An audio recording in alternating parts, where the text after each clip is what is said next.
America. We are endowed by our Creator with certain unalienable rights, life, liberty, and the pursuit of happiness. By honoring your sacred vocation of education, you impact your family, your friends, and your community. At Grand Canyon University, our online bachelor's, master's, and doctoral education degree programs allow you to balance online coursework with observational and hands-on experience in the field. Find your purpose at GCU. Private, Christian, affordable. Visit gcu.edu. You're listening to the Archaeology Podcast Network. You're listening to the Archaeology Show. TAS goes behind the headlines to bring you the real stories about archaeology and the history around us. Welcome to the podcast. Hello and welcome to the Archaeology Show, episode 118. On today's show, we talk about our recent visit to Chichen Itza. Let's dig a little deeper.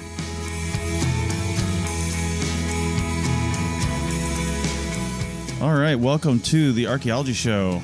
How's it going? Good.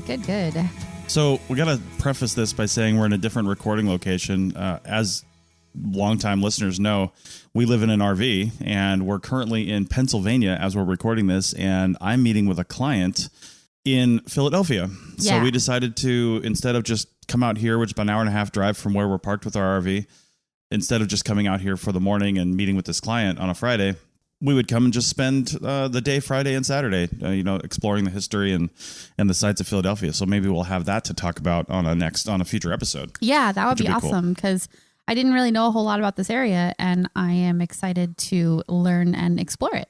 Yeah. So we're in a hotel room kind of Airbnb thing. If you don't know about Sonder, check it out. They seem to have some pretty cool places. Anyway, it's like a little apartment. Yeah. It's cute and small. Yeah, and we had a smaller one actually that probably wouldn't be so echoey with hardwood floors actually booked, but 2 hours before we got here, they called and said the previous occupant utterly destroyed the room. I'm like, what does that mean? Yeah. Like, what is utterly? They must have had a party and just like broke furniture and stuff or something. Yeah, they did something, and clearly the cleaning staff didn't get there in time to take care of it. So they said, we're moving you, and they moved us to a 1-bedroom down the street. So a much more expensive place for the same price. I'm like, yes, please. Yeah.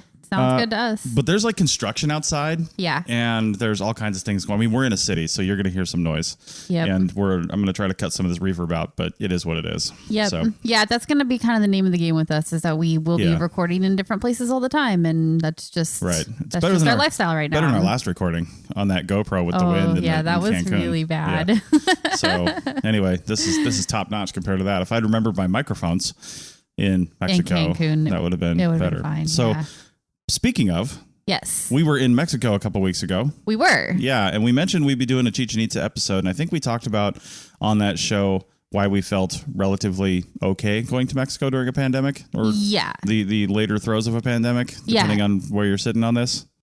And also the reason we feel okay being here in Philadelphia is we are both vaccinated. Number one, we were able to get in on some overflow vaccines that were going to be thrown away because neither of us technically we do qualify now, but at the time we didn't. So anyway, we got in on an overflow vaccine situation, and we got vaccinated. Vaccinated. I am smart. SMRT. Anyway, so we're both vaccinated, and we've both been very good about just staying away from people. We did it in Mexico. We kept our masks on the whole time we were there, even though other people were not doing that, with the exception of when we were in the water. And we just made an effort to stay isolated as well as we could. So I think we've been doing a pretty good job, and we're doing the same thing here in Philadelphia as well. Yeah, I mentioned meeting with a client, but all of their people, because it's a public institution, they're all vaccinated. Yeah. And you have to get a rapid test too when you arrive, don't you? I have to get a test coming in the door that they'll have the results for in 15 minutes.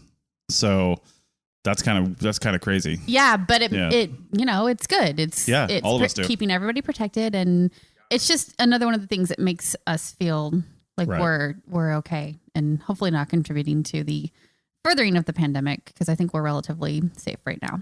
So, right. Yeah. So let's talk about the Maya.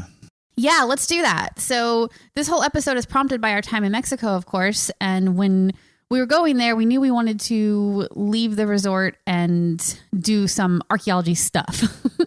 In pre-pandemic times, we had bigger plans of like meeting up with some people that you knew through somebody else who could get us like, almost like a special tour of the area, right? Right. But then, pandemic happened. We had to cancel our plans. And this time around, we just knew we wouldn't be able to coordinate that. So we just sort of booked a tour through our resort and just sort of went with it. Because we're like, well, we'll see some ruins. We'll see the temples. And that's really the best we can hope for, right? Yeah. And there were other tours available. In fact, we were closer to Tulum, which is a big Mayan ruins right on the sea, which would have been really cool. But, if you've only got a limited amount of time, and if we'd have done everything, sure, we'd paid for our all-inclusive resort thing a long time ago. So that was like already done. Mm-hmm. But all these extra little things cost a lot of money. It's not cheap to do these tours. They do. I think we paid like maybe $200 total for this Chichen Itza tour round trip. And that was like a full day thing. We'll get into that a little bit more in the next segment because what we wanted to do, here's what we should have done before we went to Chichen Itza. We should have done a little bit of research to figure out exactly what we were going to see and just get a better idea of the people that built it and what the civilization was like there, because that I felt was very much missing from the tour. Mm-hmm. They talked about the Mayan calendar and how it was supposed to end in 2012. And they talked about the serpent on the steps that happens because of the shadow across the pyramid. And all the things that it is technically famous for, but it's not really the like archaeology and civilization focused things. And I feel like we missed that a little bit on the tour. I feel like the stuff that we learned are the things that are contained in like the base knowledge that most archaeologists have of Chichen Itza. Yeah. Whether you remember it or not, we all learned about Chichen Itza at some point during our education. Right. And it not necessarily your like high school education, but definitely an undergraduate education. It was always in like an anthropology 101 class.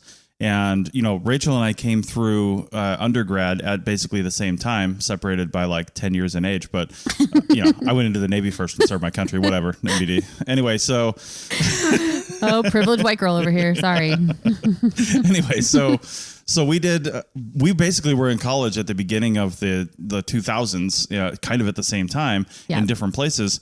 And that's also when Jared Diamond's book came out called, was it just called Collapse? He had a book called Collapse because it was right after Guns, Germs, and Steel, which was huge. And Collapse came out like right after that. And I actually was in a little reading group in college that talked about Collapse. And I don't know if you ever read that, but a lot of people were reading that. And it was polarizing because the Maya were in there as the Maya, Easter Island. I think Rome was in there, but it was the collapse of civilizations. What causes it? What happens? And of course, the initial blowback was, well, there's still Maya that live there. Yeah. Like our guide was Mayan. Yeah. According to him. Yeah. He's a descendant. There's current Mayan people. We went to a Mayan village. Yeah.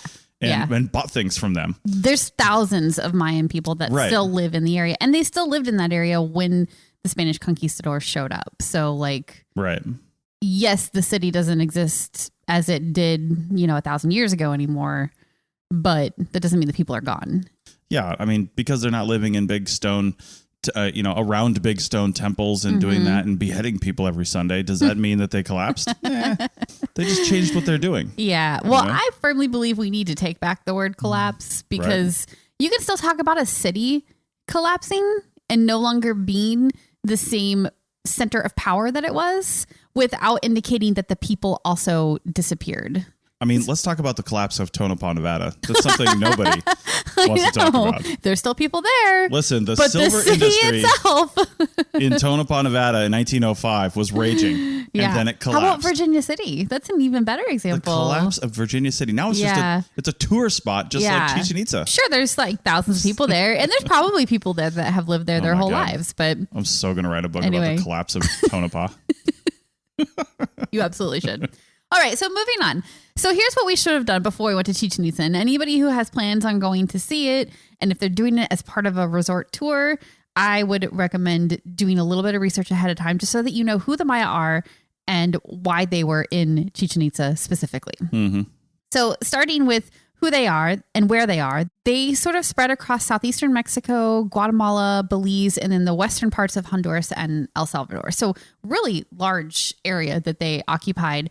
And most of the major part of their society was in the Guatemala area. That seems to be where the major complex civilizations were. Mm-hmm. With Chichen Itza excluded, of course, because that's in Mexico. But yeah, and that is one thing that our guide said about Chichen Itza was that it was more of a mixture of societies that came there and used that as a religious and temple space. So yeah, and we'll talk about that in the next segment more. That was one thing that he didn't get entirely wrong. So yeah.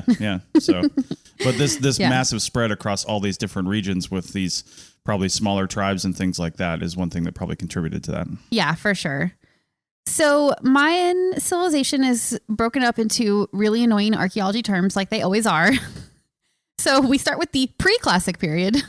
I feel like, what was it? It was some sitcom or something where somebody was making fun of terms like that. And I feel like everything is like, all right, we're going to talk about the post-classic period now. Yeah, exactly.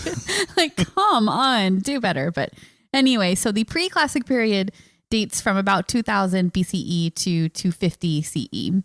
It's a large time period, and it's when these large complex societies they began building them. They started doing things like cultivating the staple crops like maize, beans, squash varieties, chili peppers.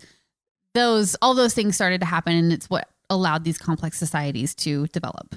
Yeah, and let's talk about BCE and CE real quick. Yeah, because I don't know if we ever have. BCE stands for before the Common Era, and CE stands for Common Era, and it was probably developed in order to basically take Jesus out of it. Yeah, like to de-Christianify dating. Yeah, because BC, pre this, is before Christ, and AD is Anno Domini, after death. Yeah. So they say BCE and CE, and yet still base it on Christ. I know. We really should just be doing BP. Yeah, before present. Yeah, most archaeologists and scientists that are doing anything date related, when they put dates in papers, it's BP. They'll say Cal BP usually, which is calibrated.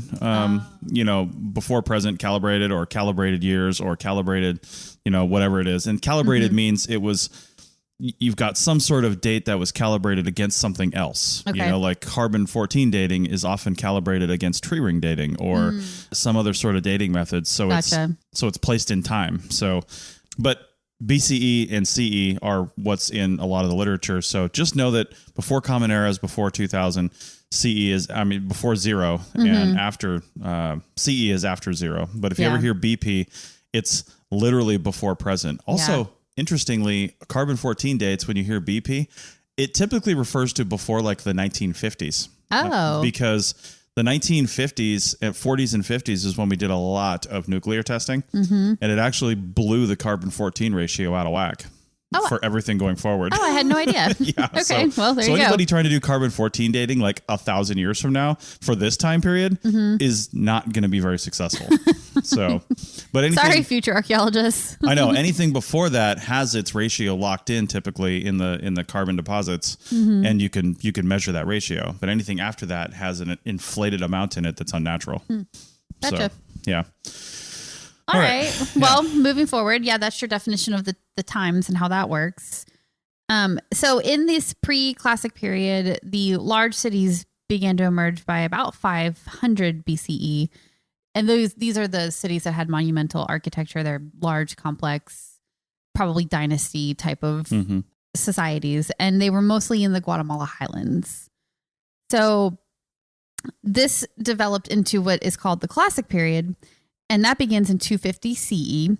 And the reasons I saw for starting this period at that time is because it's when they started using the Maya long count calendar. And what I mean by long count calendar is that they identified a date in the past, like I think it was like 3,000 years ago or something like that. And they started counting time based on that specific date. And you know how I don't really know exactly how the Mayan calendar works, but it is how they counted time, and they based everything in their lives around this calendar. Yeah, I'd like to bring in an expert on the Mayan calendar, because the long count, I believe, is loosely based on, and I don't know how the Maya ever would have known this, but loosely based on like the solar system's trip around the galaxy. It is, yeah. Not necessarily exactly, and I think it's more than 3,000 years. It's like 25,000 years or something like that. Oh, maybe. Yeah. I didn't really look into it in detail, but yeah. But it's almost like this calendar I mean, they have an enormous number of gods, of course, like a lot of societies around this time did. But it almost seems like the calendar became like their guiding religion. Mm-hmm. You know, everything was just built around it, and you know, everything just was based around the calendar. So, all the structures, all the temples, everything. It had some significance with the calendar, as you know, as the inspiration for what they were doing. So it was very, very important to them as a society. Yeah, I feel like if you went back there and talked to us, because the probably the Mayan priests and stuff were the ones that were really involved with all that. And I feel like if you went back as a mathematician and just sat them down and showed them like algebra, they'd be just like amazed. Oh yeah, probably. They probably already got things like algebra. They just called it something different. They probably did. Yeah. And they probably would have developed it on their own given enough time. Yeah. Yeah. If they hadn't collapsed. Look, there's that word again. Mayan people are gone. They're not. It just goes to show you, if you don't learn algebra, you will collapse. Oh my God. So moving on. There were a bunch of these different city-states that had monumental architecture, and they were based on this calendar, and they were all linked by like really complex trade systems across Guatemala and then Belize and into the other countries I mentioned. And they were definitely dynastic societies that had one single leader. And then by the 800s, this time period is coming to a close, and it's partly because there's a rise of like a rich upper class from all this trading that they were doing. And they started sort of eroding the power of the one single king that had been ruling the whatever society it was. Mm-hmm. And there's a couple in particular that were like the major cities in Guatemala. Their names are escaping me right now, but they both just sort of, that power started to diversify, and it wasn't with one person and one family. And they just sort of like lost power, and eventually the cities themselves just kind of broke down, and all the people that were there didn't go anywhere. They did not collapse along with the city. They moved north, it seems like. And that's how we ended up seeing the rise of Chichen Itza in the northern part, in the post-classic part, if you will. It's the post-new proto-classic something or other. The post-classic era, which begins around the 800s, and Chichen Itza is the sort of center of power of that time period. And it's these people who were in Guatemala, and they sort of started moving north and creating this power. And it's why you see such a diverse population and diverse types of architecture in Chichen Itza, is because it's a bunch of people sort of coming into this area together, like migrating there together. Mm-hmm. And and the Maya were still there when the conquistadors showed up. There's a city called Nojpeten. Spell it. Nojpeten. I'm not going to try to pronounce a Mayan word. Yeah, I can't do that. But it was the last, uncolonized Mayan city, and it didn't fall is not quite the right word, obviously, because the Mayan people are still around. But the Spanish didn't sort of get them in line, if you will, until the end of the 1600s. So, Mayans were there for a long time, and they're still there. So, all right. Well, with that, we'll talk about our visit to Chichen Itza on the other side of the break. Back in a minute. People are driven by the search for better. But when it comes to hiring, the best way to search for a candidate isn't to search at all. Don't search, match with Indeed. The hiring process can be slow and overwhelming. Simplify hiring with Indeed. Indeed is your matching and hiring platform. With over 350 million global monthly visitors according to Indeed data, and a matching engine that helps you find quality candidates fast. Ditch the busy work. Use Indeed for scheduling, screening, and messaging so you can connect with candidates faster. Join more than 3.5 million businesses worldwide that use Indeed to hire great talent fast. Listeners of this show will get a $75 sponsored job credit to get your jobs more visibility at Indeed.com/PODKATZ12. That's Indeed.com/PODKATZ12. Terms and conditions apply. If you're a facilities manager at a warehouse and your HVAC system goes down, it can turn up the heat, literally. But don't sweat it, Grainger has you covered. Grainger offers over 1 million industrial-grade products for all your operations, including warehouse HVAC maintenance. And even better, they offer access to experts and fast delivery, so you and your warehouse can both keep your cool. Call 1-800-GRANGER, click Grainger.com, or just stop by. Grainger, for the ones who get it done.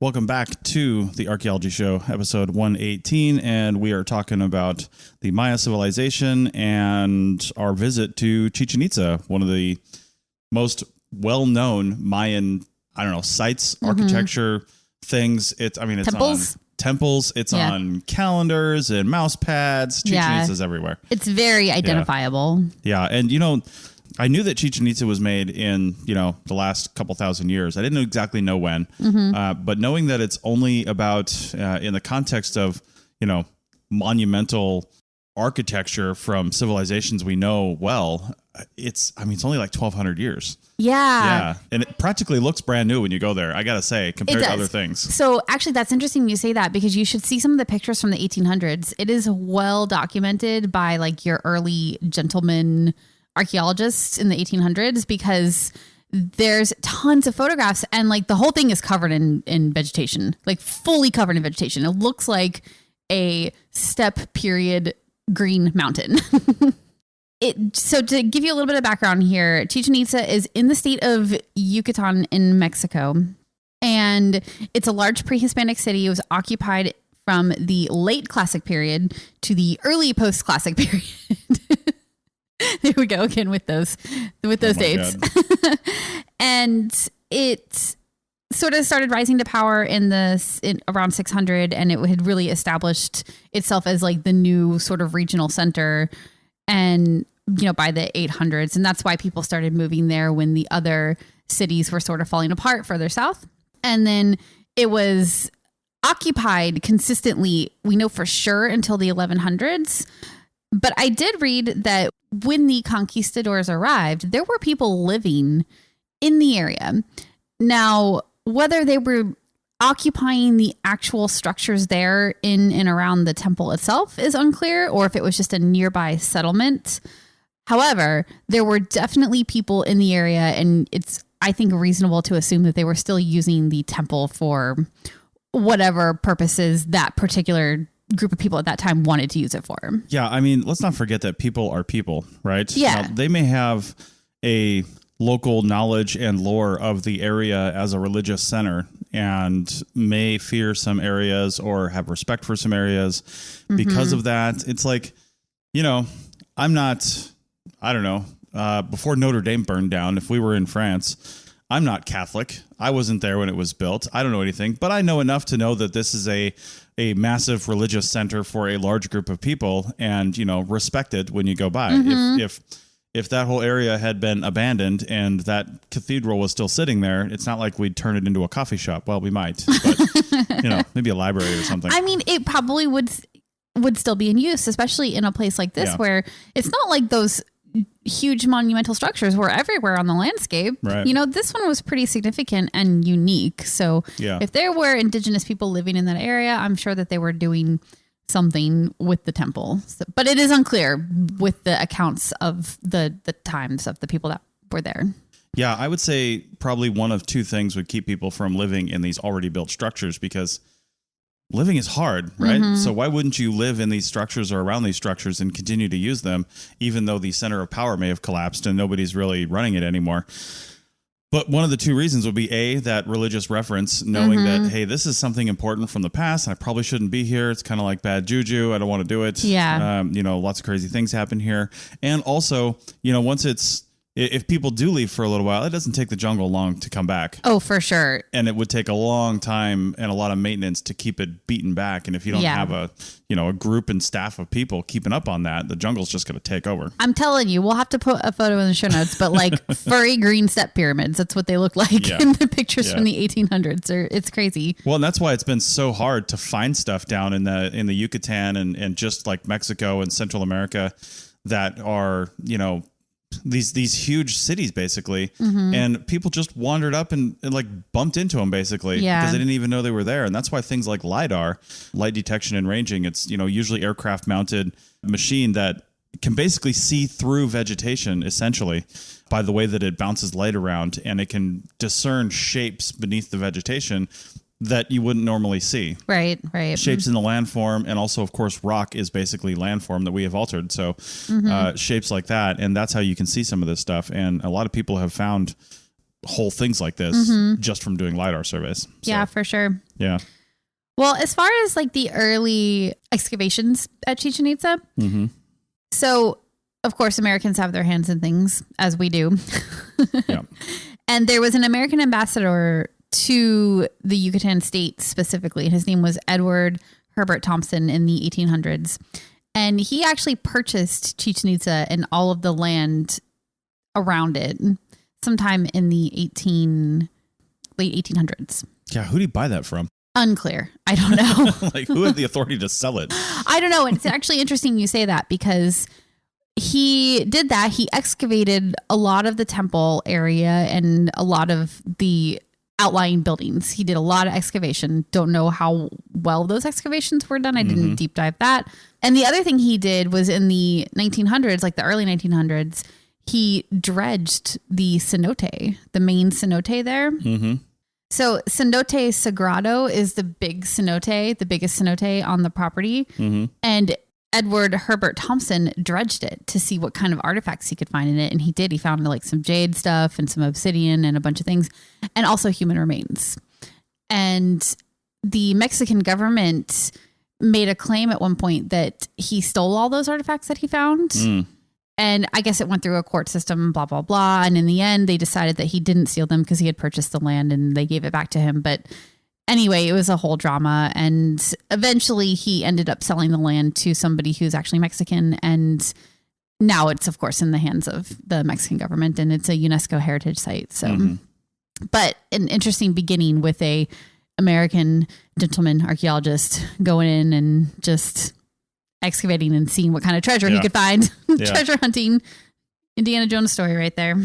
Yeah, cenotes are crazy. There's thousands of them on the Yucatan Peninsula. Yeah. And all over the place. And basically they're openings to, I mean, we have aquifers all over the United States as well. And a lot of places have aquifers where there's water.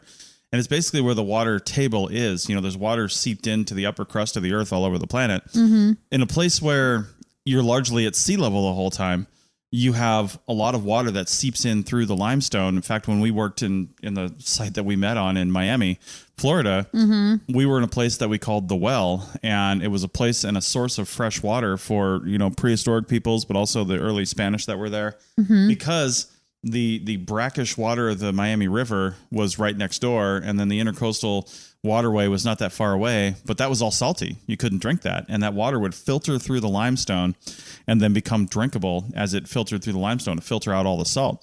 Well, these cenotes are freshwater cenotes. They're all connected underneath through networks of waterways. The closer you get to the ocean or the Gulf, depending on where you're at, it becomes saltier because it's not filled. Yeah, they're basically just like sinkholes on the surface that go down to the water table, and they are the main source of water across that area of Mexico. And it's part of the reason why it was such an easy area for the Maya to settle and create monumental architecture, because they had water just so easily accessible right there.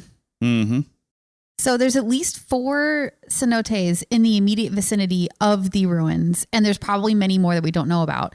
And there's actually, this is really interesting, and our guide did tell us about this when we were walking around the site, is that there's a like hidden cenote, or a covered or buried, I don't know if that's the right word. They're all underground. Yeah, it just doesn't have an opening. Yeah, but I guess they think that the Mayan people knew about this cenote because it's underneath the main pyramid, the pyramid of Cococan.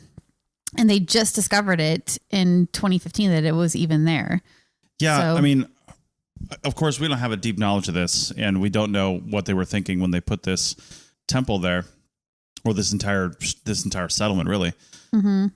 That being said, there are thousands of cenotes. Like, you'd have to try hard not to put a temple over a cenote. Yeah, so it could have been a total accident. Yeah, did they know it was way down there? Maybe, maybe not. But what's the difference? Yeah, you know what I mean. He made it sound like it was this big deal that, oh, you know, they had more knowledge of the surrounding area, and they did. I'm sure there's every chance that they possibly knew about it, right? Mm-hmm. But what would benefit them from putting a massive stone structure over a thin limestone crust that could collapse into the water? I mean, I kind of would have wanted to put one somewhere where there wasn't a cenote underneath there. Yeah. You know, and I wonder if they're called cenotes when they don't have an opening, if it's just like an underground aquifer, but it becomes a cenote when it's got the opening. Into a sinkhole. Yeah, I'm not sure about that. Yeah. I don't know about the geology of that. Probably if we knew what the word cenote meant in Spanish.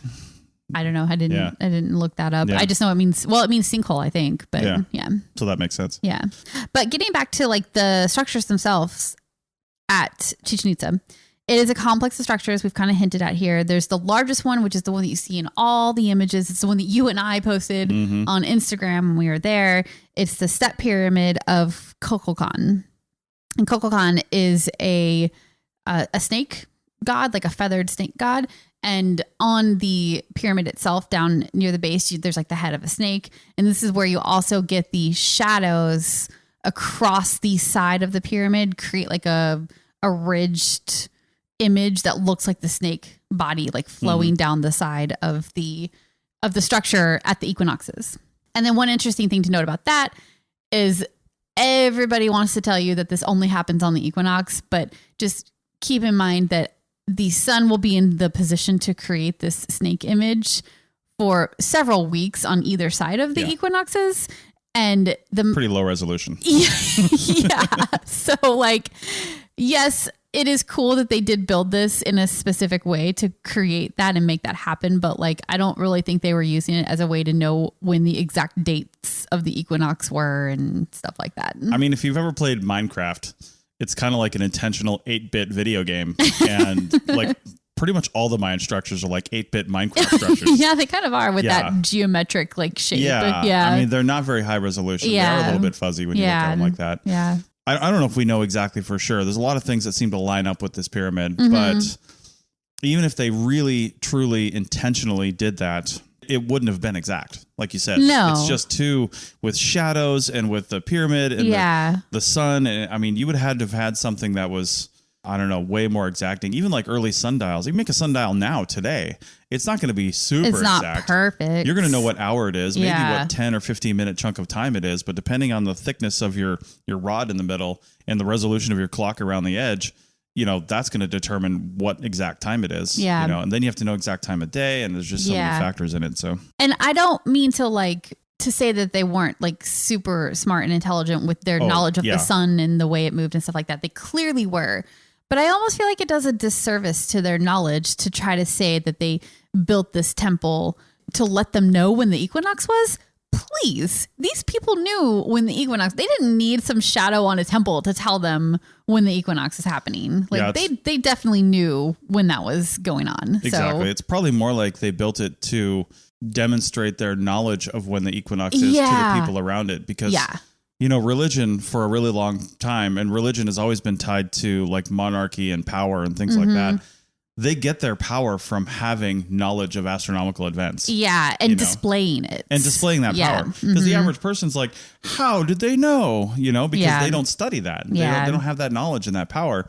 And so by building this thing that says, look at this magic snake we made on this certain day of the year, that is pretty crazy for people that don't understand it. Yeah, that's true. It probably was a way to like just show just a power show, a power display. It was a power display. I don't think we could ever prove this, but I have no doubt that when societies start to collapse, it's when people start to figure that kind of stuff out. And the power center collapses and everybody just kind of fades into the jungle because now they all have the same knowledge. Yeah. Somebody figures it out, tells everybody else and said, these guys are all a sham. They're just humans that did a thing and they're keeping this from us. And then when that starts to happen, you have revolution and collapse. So in addition to the Kukulkan temple, we have also the Temple of the Warriors, the Great Ball Court, there's a skull platform, and many, many more structures. And I would say, given our experience there, you will spend no time learning about those other things. If you're on a tour. If you're on a tour like we were, and maybe we can get into how our tour experience was specifically. Yeah, in the next segment. Yeah, but I didn't feel like we got to talk about any of those other structures, really. We spent a lot of time looking at the main period and then sort of quickly move through everything else. Mm-hmm. So now Chichen Itza is a little bit interesting because it is a mix of different architectural styles. And we mentioned in the previous segment that was a little bit because we had people moving from Belize and Guatemala up north as those centers of power had collapsed in the south. They moved north and they brought these different architectural styles with them, and it became this mix.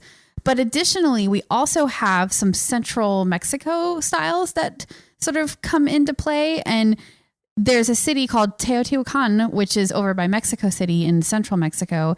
And it was at this time a really, really large, complex area. They also had large, complex temples and stuff going on over there. You know what they weren't? Mayan. Yeah. They were not Mayan. And I think this is something that gets overlooked a lot because everybody's heard, you know, a lot of people have heard of Teotihuacan. And I just kind of assumed, it was either Mayan or Aztec. It was one of those because those were the two main ones. Nope, They were not. Their origins are something that are still debated and are a little bit unknown. Yeah. When the power collapsed in that area, they sort of became like the Olmec people probably. But anyway, so there's some influence from them, and they might have been putting pressure on the Maya cities in the area. And that might have been why some of the cities collapsed and people moved to Chichen Itza. So.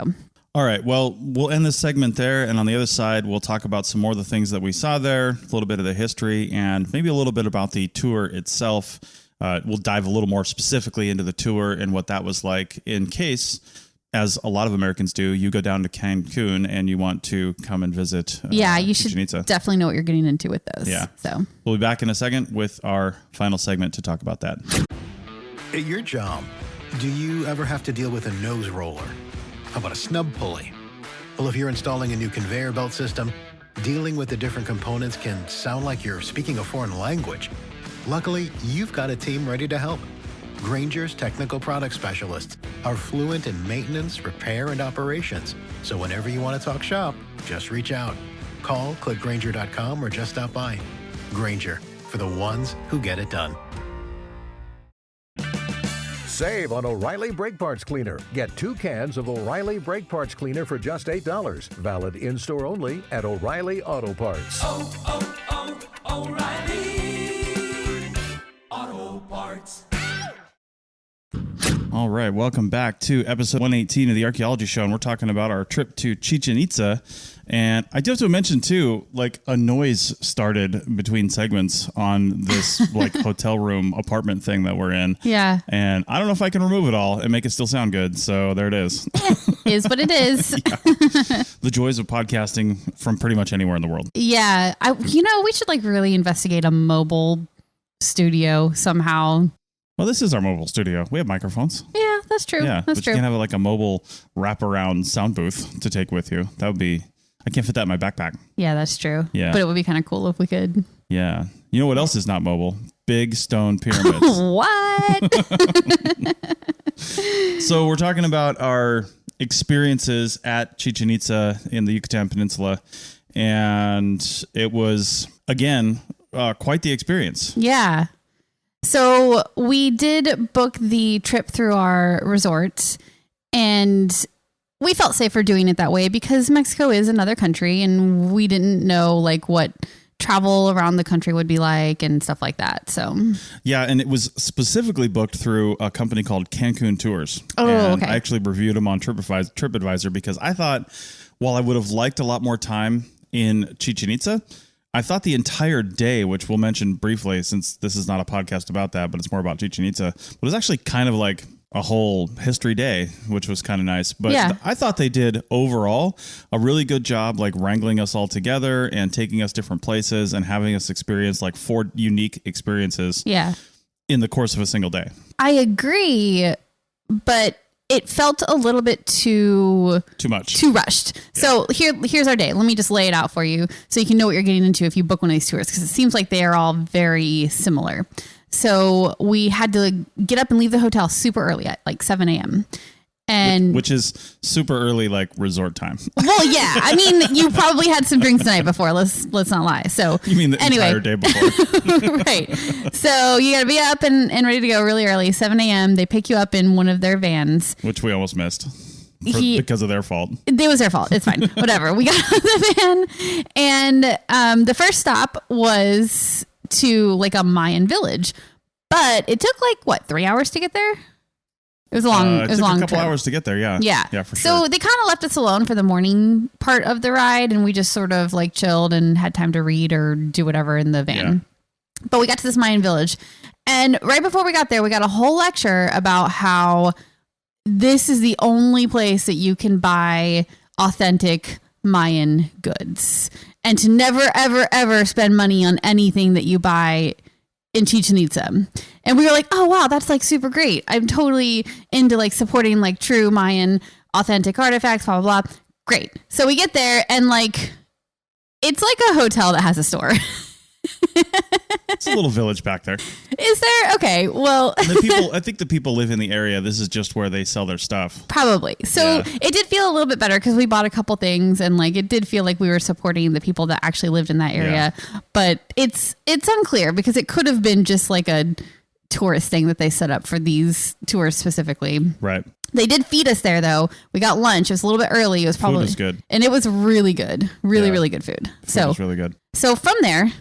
Yeah, well, let's talk about that real quick, because if you're in archaeology and you're listening to this, you'll know all about obsidian. There were people that we were with that had never heard of obsidian before, which kind of blew me away. I mean, I'm sure there was a time when I didn't know about obsidian either, but I also grew up with a grandfather who was kind of a rock hound. So I kind of knew about obsidian from a small child. I for sure didn't know anything about obsidian. Yeah. Like I probably learned about it in school or something, but I didn't understand like what it looked like in real life at all. Sure. And so they had just a ton of really cool stuff. They did this whole presentation about their Mayan gods and the different shapes and things like that, and what these obsidian talisman, for a lack of a better word, will do. Like, if you want to have great wealth, you buy this one and put it in your house. Oh, yeah. Yeah. Mm-hmm. And apparently hot rock massages, and I don't know, I've never had one of those, but apparently they're polished obsidian a lot of times. Oh. And these people think that the obsidian like focuses energy and whatever. You can decide about that if you want, but yeah. And here was my thing with this whole experience is that you didn't know what was like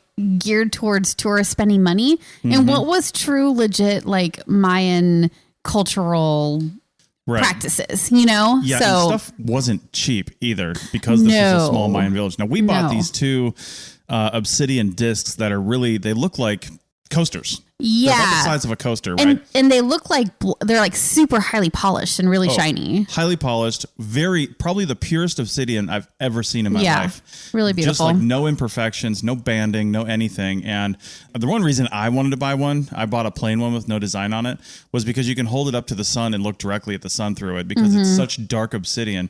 There's lighter, more translucent obsidian that you can't do that with. And I've never seen a big enough piece of obsidian to look at the sun. Yeah. We often find like a projectile point or something like that, and we hold it up to the sun to see the banding and describe it. But it's never been big enough to just like block the entire sun. But this thing is probably 4 inches across, and you can do that. And Rachel bought an identical one, but has like an etched in pattern on it. Swirly really pattern. Neat. Yeah. Now, those were $50 a piece. Yeah. US, like 1,400 Mexican dollars. Yeah. Pesos. And so here's the thing. Like our guide was over and over, like really hammering the point that this is the only place to get this authentic stuff and you wouldn't be able to buy it at Chichen Itza. And if you wanted to buy something like this, you really needed to do it at this shop. And okay, great. Like we'll comply with that. Like we bought it there, but I definitely saw like tons and tons and tons of vendors at Chichen Itza itself selling the exact same thing. Yeah. Probably cheaper, though I didn't investigate prices too closely. So, So, you know, again, it's hard to know if like that first stop was just a tourist trap made to like funnel our money there instead of at Chichen Itza. I don't know. But here's what did happen though, is when you enter, so the next stop was Chichen Itza, right? Mm-hmm. After lunch and after this Mayan village, which was really a hotel. A resort, sure. With a pool and everything. So it looked real fancy. We pull up to Chichen Itza. It's really packed, like super packed. And our guide, and apparently that's not very packed. It looked packed to us, but it's not very packed given the times right now. When we were ready to get in, we got right in. Yeah, we did. Yeah. So the guide, he hammered home a couple things. Again, like they're very specific about making sure that we knew certain things. And the one at this place was that they only had 90 minutes for the tour. 90 minutes for the tour, no more, no less. We had to be out after 90 minutes. And like they were somehow starting a clock. Well, I don't know about you, but I didn't notice anybody paying any attention to what our tickets said when we went in, or how long we were there, or who was actually keeping track of this 90-minute clock. Yeah, well, like I said in a previous segment, nobody took our ticket or noted that we even walked out the front door. No. So here's the thing. And this is probably going to happen if you do one of these tours. And honestly, I felt safer doing this tour. I'm not sure I would do it differently anyway, because I don't speak Spanish very well. And like, it felt easier, but 90 minutes is not enough time in Chichen Itza if you're archaeologists like us and you want to like roam around and look at all of the different structures and all the different temples and everything and take all the pictures and do the things that you want to do. 90 minutes is not enough time because this place is huge and sprawling. And yeah. And the other big thing is I don't want to say required, but basically required us to stay with them during the tour. Yeah. There was another couple that was with us that we actually talked to quite a bit. And the woman, she just wasn't having it. She was not into it. It was so funny. Like 30 minutes. And then at some point when he was rambling on, she's like, listen, can we just go? Yeah. And he's like, yeah, don't miss the bus. You better be back at the front. Yeah. And they hooked up with us a little bit later, but they went off and did their own thing. And I don't know, without having been prepared prior to with like literature and things to know what I'm looking at, I appreciated the first time going through, regardless of whether or not his information was 100% accurate or current, Mm-hmm. I appreciated having the information and having the person to take us around this first pass. Yeah. Yeah, I definitely agree with that. Having somebody who knows what they're looking at is really nice. I just wish we could have slowed down the pace.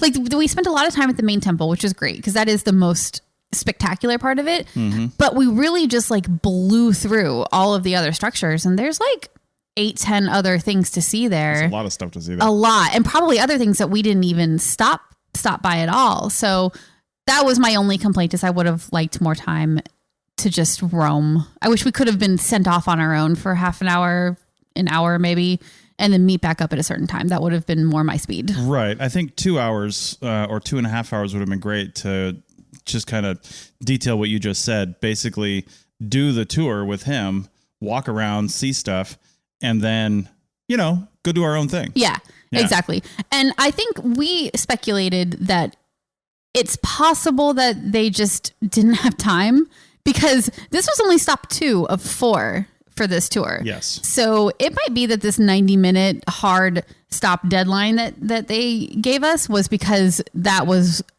the allotted time before we had to get to the next thing. Right. So I don't know. Are we done kind of talking about Chichen Itza? Because the rest of the tour was also somewhat historical and probably interesting to people who are fans of history and archaeology, I kind of want to talk about the rest of it. Yeah, sure. Yeah. I mean, I think we kind of covered everything for Chichen Itza. There's not really much else to say. I definitely recommend, if you're going to Cancun, to visit it for sure. And maybe if you are like us and want to get more archaeology and less of the other stuff, although the other stuff is neat, but if you want more archaeology, maybe look into a tour that spends all day at the site rather than one of the ones like we did where you hop around to different things. Right. But it's totally up to you, because I feel like the rest of it was worth it for us as well. Yeah. And so let's talk about the rest of this, because the next thing that we did was only like 30 minutes from Chichen Itza.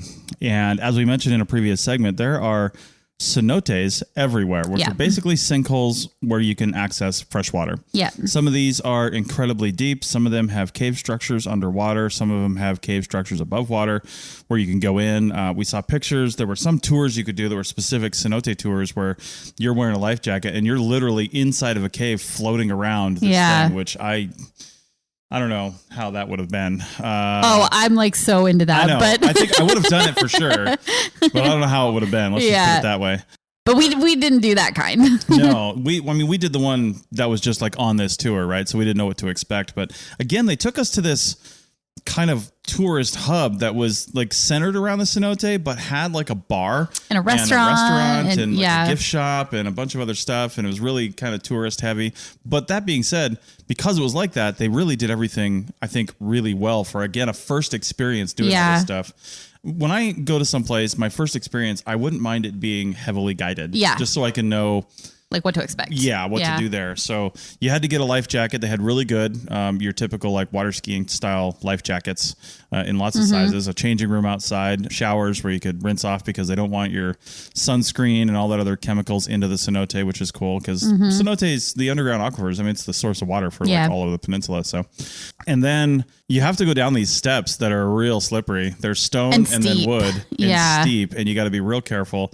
And you go all the way down these steps. I think they said it was like 160 steps or something like that, way down to the water level. And you've got traffic going in both directions. You know what it reminded me of?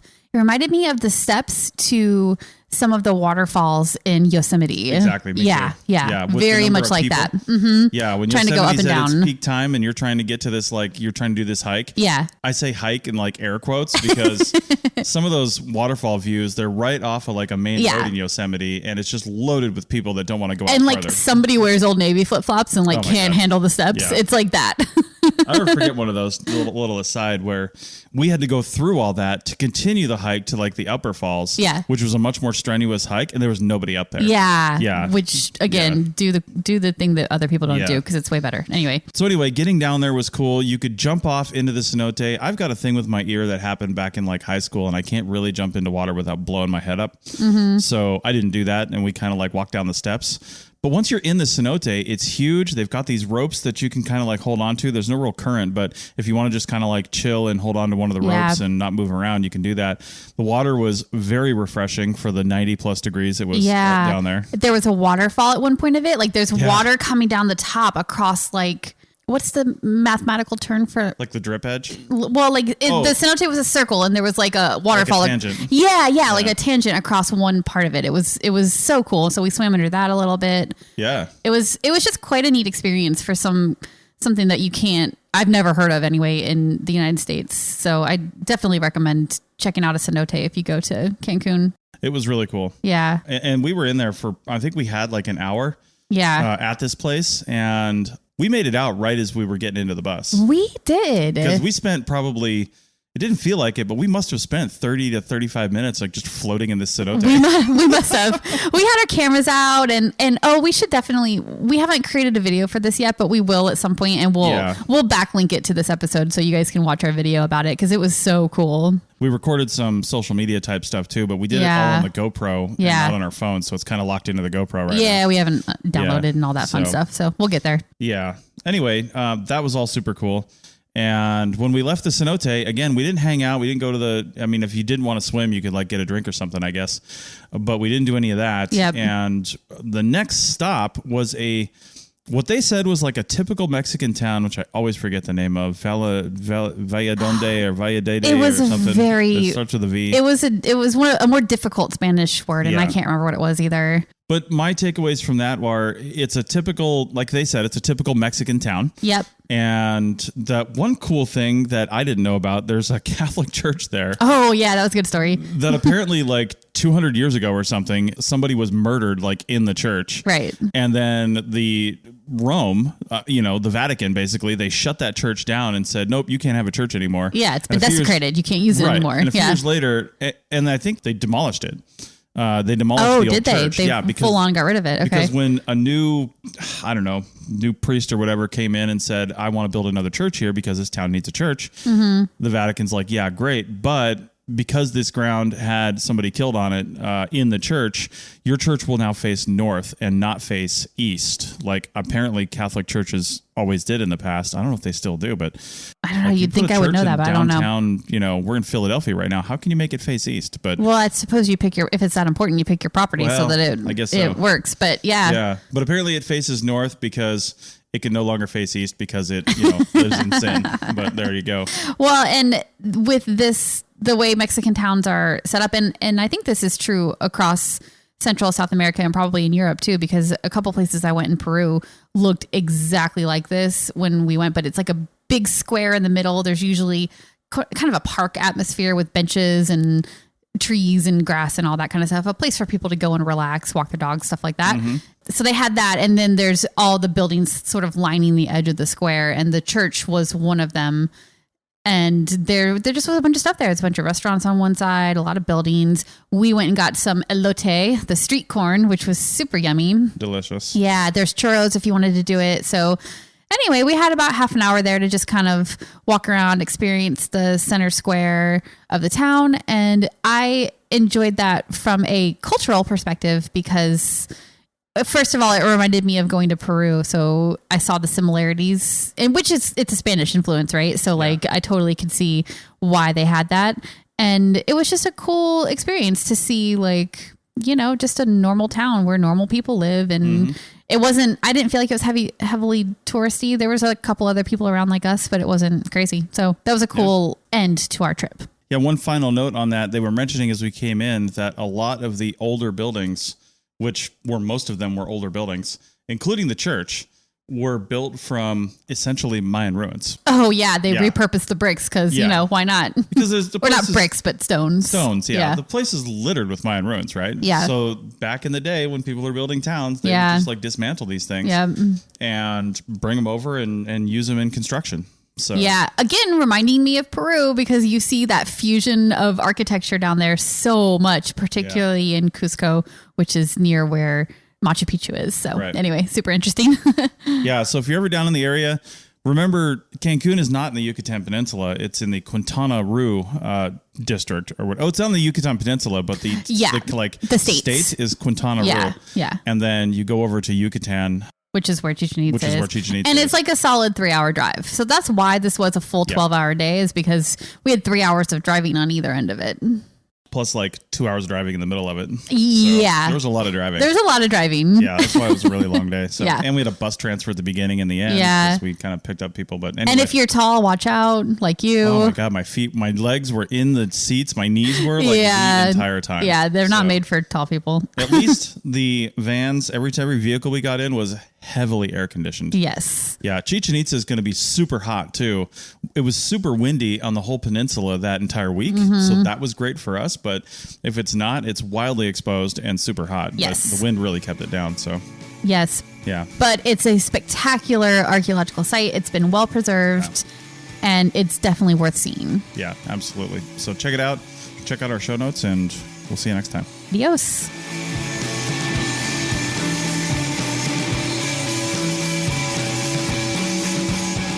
Thanks for listening to The Archaeology Show. Feel free to comment and view the show notes on the website at www.arcpodnet.com. Find us on Facebook, Instagram, and Twitter at ArcPodNet. Music for this show is called I Wish You Would Look from the band Sea Hero. Again, thanks for listening and have an awesome day.